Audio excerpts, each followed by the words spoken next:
Assalamualaikum warahmatullahi wabarakatuh. Selamat pagi teman-teman.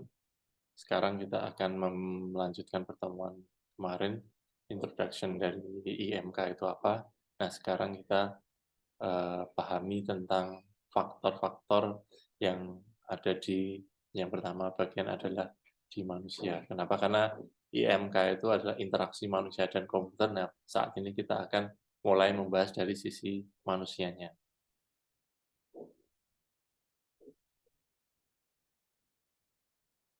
Oke, nah eh, materi ini terkait dengan human factor atau faktor manusia dalam interaksi manusia dan komputer atau HCI.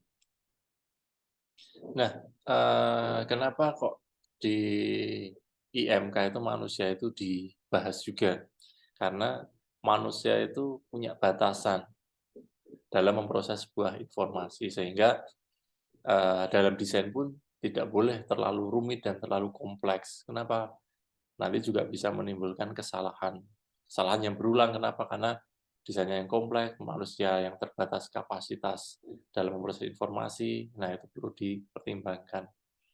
Kemudian informasi yang diterima dan direspon itu di banyak input dan banyak luaran, nah itu dimulai dari visual channel atau dari visual yang kita lihat, kemudian auditory yang kita dengar, kemudian haptic, kemudian movement. Kemudian terkait dengan informasi itu disimpan di mana, di memori yang seperti apa, atau kita itu menyimpan uh, sesuatu itu modelnya seperti apa, di sensory memory, misal kita tahu, oh ini hangat, oh bisa merasakan, oh ini kasar, dan sebagainya. Kemudian short term, nah ini yang working memory aja saat kalian mau ngeklik, oh ini di sana, dan sebagainya. Nah itu hanya saat digunakan saja. Tapi kalau long term memory, nah bisa jangka waktu yang lama, sehingga kalian bisa menghafal misal shortcut dan sebagainya.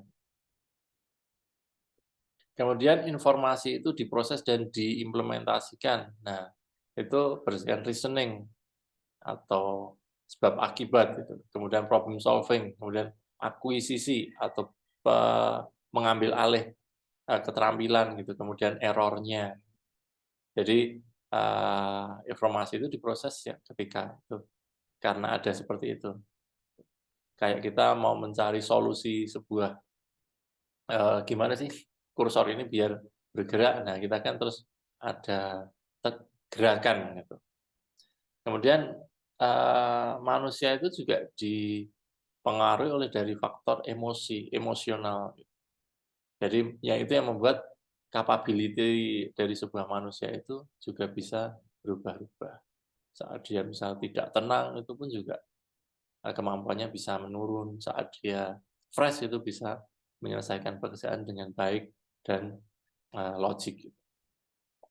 Kemudian pengguna itu berbagi apa ya, kemampuan yang umum, tetapi secara individual itu tetap berbeda ya. Kayak kita misal, oke kita sekarang, atau kalian misal pernah melihat bahwa tukang bangunan gitu, itu kan misal dia kerja bareng, tentu yang satu dengan yang kedua dan yang lainnya itu juga bisa ada perbedaan di kerapian, kecepatan, dan sebagainya. Jadi ini tidak bisa kita hindarkan atau tidak bisa dilupakan perhatian ini. Kemudian manusia. Nah, manusia itu adalah the user atau pengguna.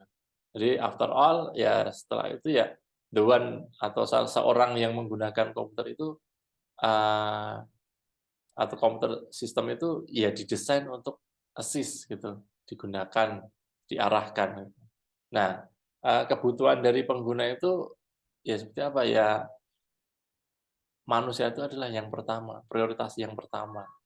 Jadi dalam IMK itu ya manusia itu yang pertama. Karena sebenarnya mereka mendesain komputer juga berdasarkan analisa, nanti yang menggunakan adalah manusia itu sendiri. Makanya di dalam sebuah desain atau mendesain kepada seseorang, ya kita harus memahami ya tadi kemampuan dan batasan dari orang tersebut.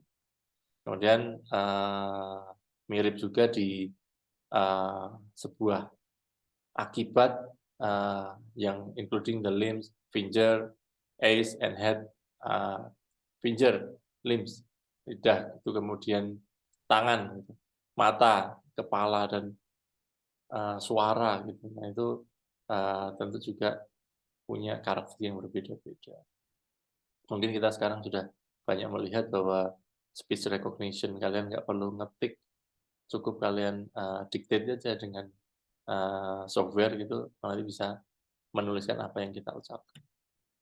Kemudian input-output channel, apa itu? Nah, di sebuah interaksi ke manusia ke komputer, nah itu pasti ada channel atau masukan. Kalau inputnya masukan, ya kayak kita ngeklik mouse itu kan masukannya kursor, outputnya ya apa, layar, printer, sebagainya.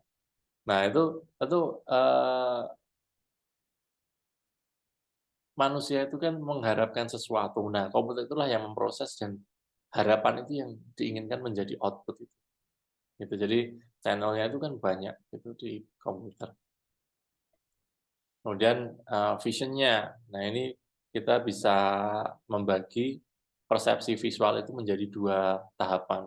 Yang pertama adalah secara fisik, itu penerimaan bahwa stimulus dari dunia luar itu memproses dan kita bisa menginterpretasikan. Jadi kita kan punya physically nih stimulus dari kuping gitu. Kemudian kita punya pemikiran. Kadang kita juga misal ada istilah kalau kita misal pas puasa kita melihat kecoa aja kayak melihat kurma. Nah itu visualnya itu karena juga ada fisikalnya nih sudah menangkap, tapi juga processing-nya, nah itu sudah benar atau enggak. Penglihatan. Penglihatan itu ada karena ada cahaya itu kita bisa melihat. Kalau gelap ya tentu mata ini punya batasan dia bisa melihat. Gelap itu total gitu, tapi kalau masih ada sedikit, nah mungkin ada kemampuan yang berbeda-beda karena frekuensi penangkapan mata itu tentu berbeda-beda. Nah, kemudian ini ada komponen-komponen mata. Nah, ini ada kornea, lens, dan ada kita itu bisa melihat sesuatu itu kan karena memang ada pantulan cahaya di benda yang kita lihat. Nah, ini beberapa bagian mata yang mungkin kalian sering dengar, ada pupil yang di tengah mata itu, kemudian retina di belakang, blind spot yang bisa kelihatan di belakang. Tuh.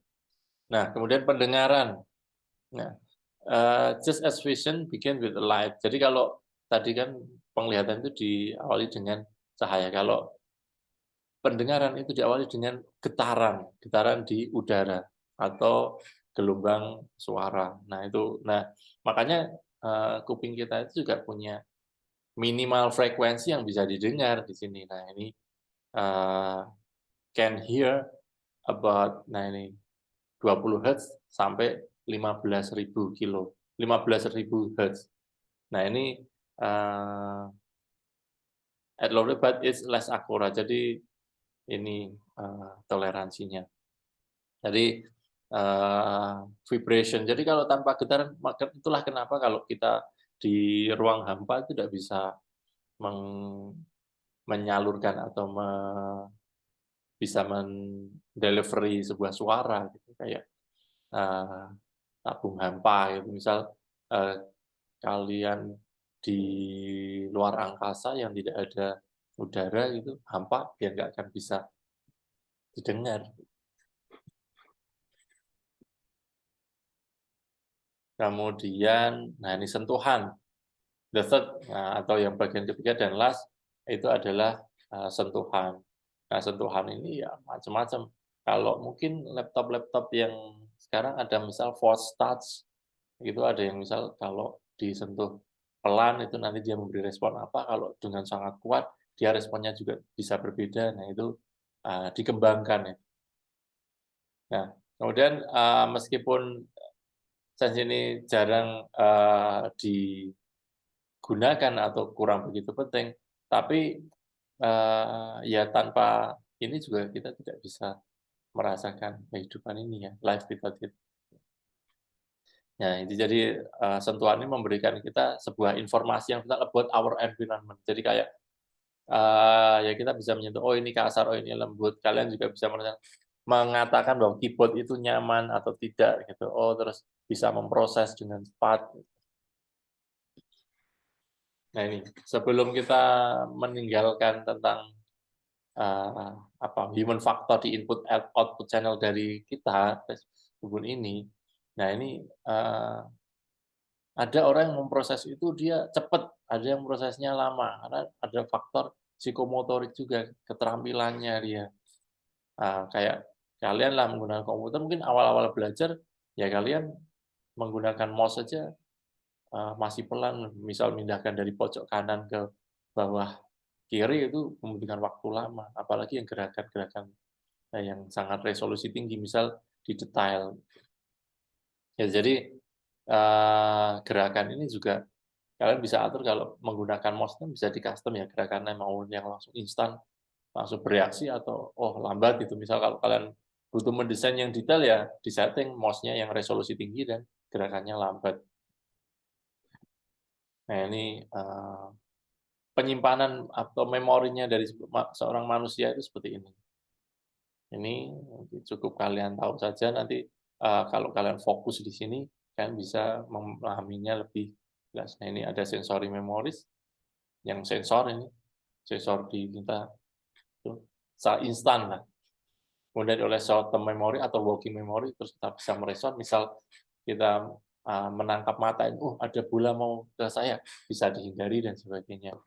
Kemudian kalau, long term memory ya saat kalian pernah belajar menggunakan motor, ya kalian menyimpan cara itu sehingga saat nanti kalian masih tahap belajar lagi, oh kalian sudah bisa mengawalnya, atau keseimbangan kalian dalam naik sepeda, naik motor, dan sebagainya. Kemudian, nah ini, game. Mungkin kalian pernah main game gitu, yang mencocok-mencocokkan, misal ada beberapa kotak gitu, misal kotak A itu sama gambarnya dengan mana, nah itu, kalian bisa mencoba itu. Jadi, kita itu punya limitasi sehingga di dalam desain khususnya di MK ini, mari kita buat sesuatu itu yang tidak membutuhkan orang itu perlu memikirkan lama, tadi apa ya?" Tapi langsung misal ada hints-nya atau apa ya, hints, sebuah pengingat sederhana, oh misal lupa ya, misal kayak sekarang ya kalau lupa password bisa gunakan forgot password. Nah kalau kalau kita sekarang menggunakan, everyday activity ya menggunakan memori itu ya sudah kayak, oh ya sudah dilakukan rutin, nah itu sangat jarang sekali terlupakan. Kalau kalian menggunakan sistem yang misal misal nih, yang umum ada laporan pajak itu kan kalau personal, perseorangan itu, 1 tahun sekali. Kalau kita tidak menyimpan password-nya, ya bisa juga lupa. Kecuali kalau kita semua sistem password-nya sama. Bahkan menggunakan nanti pelaporan pajaknya saja kita bisa lupa. Kenapa? Karena cuma setahun sekali. Nah itu, apalagi instruksinya sangat kompleks. Nah, how does our memory work? Jadi, bagaimana kita mengingat juga list banyak yang harus diingat, kayak kita misal mengingat nama teman, misal yang banyak banget. Nah, kenapa kok kalian bisa? Ya karena kalian berulang-ulang ketemu dan mengucapkan. Nah, itu secara tidak langsung, ya itu bisa menambah daya ingatnya. Tapi tetap semua punya capabilities dan limitation yang berbeda-beda. Sehingga ada yang mudah ingat, ada yang cepat lupa, dan sebagainya. Nah, ini sensory memory. Nah, ini kayak, sensory memory kayak buffering atau kalau kalian nonton YouTube itu kan ada yang buffering gitu. Kalau sekarang sih saya yakin koneksinya sudah buffer-nya tidak terlalu banyak. Tapi ada yang kita masih belum. Misal kalian, mengingat teman, oh, pernah ingat ini siapa namanya. Nah itu, eee, ya itulah sensory memory yang kerjanya itu ya memang butuh waktu, butuh stimulan dan sebagainya. Dan short term memory di sini dijelaskan bahwa ya, short term memory or working memory acts as scratch pad. Nah ini hanya sekedar temporary saja, ya nanti kalau dia belajar yang tidak digunakan ya lupa. Kayak kalian misal belajar Corel, kalian pernah bisa banget itu, terus sudah 5 tahun nggak memakai, ya nanti pasti akan penyesal. Apalagi si Corel itu sendiri saja punya perkembangan. Tapi tentu cukup lebih mudah kalau kalian pernah menggunakan terus ingin belajar lagi. Itu. Nah ini, menghitung 35 kali 6 in your head itu, ya apa, kalian pasti akan menesbahkan sendiri, oh ini 35 kali 2 dulu, terus nanti kali 3. Nah itu proses orang itu juga karena pengalaman terus merubahnya sendiri. Nah, jadi itu contoh. Nah, long term memory. Nah, ini ya main resource lah ya kita. Kalian ingat kalau misal pergi mau pulang ke rumah itu juga masih ingat kan.